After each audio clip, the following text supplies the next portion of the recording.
Hello bachcho, let's see this question. The question says a GP consists of even number of terms. If the sum of all terms is 5 times the sum of terms occupying odd places, then find the common ratio.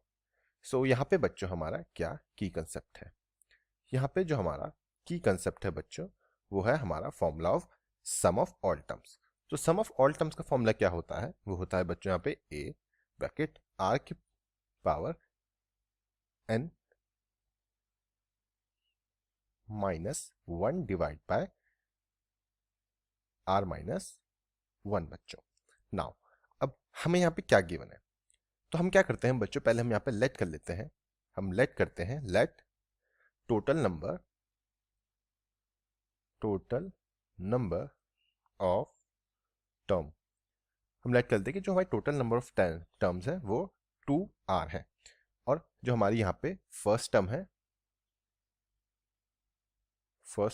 उसको हम क्या करते हैं, a late कर लेते हैं, और assume करते हैं हम यहाँ पे जो हमारा कॉमन रेशियो है वो क्या है, यहाँ पे r है. तो नाउ अब यहाँ पे जैसे कि हमने बोला कि एक जीपी है जिसमें of all even number of terms. तो यहाँ पे अगर हम जीपी लिखें तो हमारी जीपी क्या हो जाएगी? हमारी जीपी यहाँ पे हो जाएगी, अगर हम S1 डाल दें तो क्या हो जाएगी, वो होगी हमारी पहले a plus AR plus AR square plus till a की पावर a r की पावर 2n -1, क्योंकि ये तब यहाँ पे इवन नंबर आ जाएगा. तो अब यहाँ पे इनकी फर्स्ट टर्म क्या होगा? फर्स्ट टर्म यहाँ पे बच्चों इनका a होगा, कॉमन रेशियो यहाँ पे r हो जाएगा हमारा. तो अब यहाँ पे अगर हम निकालें S1 तो यहाँ पे हम फॉर्मूला लगाएं तो sum of all 2n terms of a GP. तो अगर हम 2n terms of a GP निकालें तो क्या हो जाएगा, वो होगा a ब्रैकेट r की power 2n -1 divide by r -1. Now तो ये हमारी S1 की वैल्यू होगी. अब हमें यहाँ पे S2 की वैल्यू निकालते हैं. तो हमें S2 क्या है? ये है सम ऑफ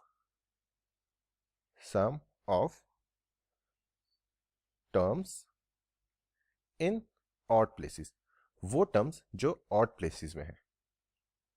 तो यहाँ पे हमारी जो S2 की सीरीज होगी, S2 की सीरीज क्या हो जाएगी? अब हमारे यहाँ पे सीरीज क्या थी? a plus A R square.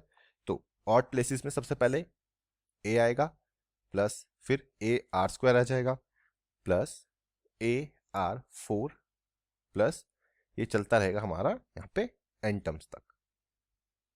तो ये हमारी एक और सीरीज होगी. तो इसमें भी हमारा फर्स्ट टर्म क्या है बच्चों? हमारा यहाँ पे फर्स्ट टर्म है a, कॉमन रेशियो यहाँ पे क्या है, यहाँ पे r स्क्वायर कॉमन रेशियो आ रहा है हमारा. तो अगर इसको हम फॉर्मूले में रखें तो ये क्या बन जाएगा, ये बनेगा यहाँ पे a r की पावर स्क्वायर, यहाँ पे n आ जाएगा, -1 डिवाइड बाय r स्क्वायर -1 बच्चों. तो अब हमें क्वेश्चन में गिवन क्या है? हमें गिवन है जो हमारा S1 है वो इक्वल्स टू 5S2 है.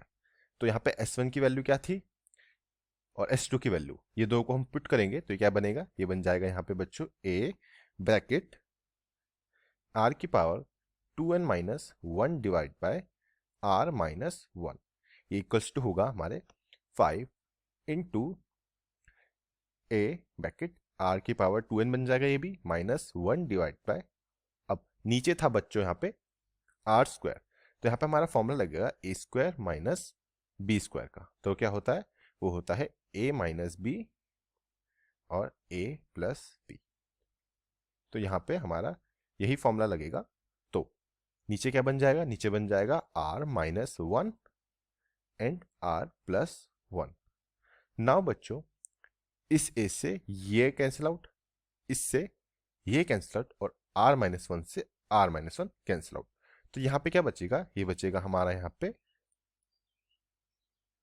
1 इंटू r +1 आ जाएगा इधर, इक्वल्स टू 5. और यहाँ से हम r की वैल्यू निकालेंगे तो r इक्वल्स टू क्या आएगा बच्चे यहाँ पे 4. एंड r क्या था हमारा, r था हमारा common ratio. So therefore r common ratio जो है वो इक्वल्स टू 4 है. और यही बच्चों हमारा यहाँ पे आंसर होगा. और ये हमने फाइंड किया है bye using a key concept which is formula of sum of all terms. Hope बच्चों आपको ये क्वेश्चन समझ आया होगा एंड बेस्ट ऑफ लक।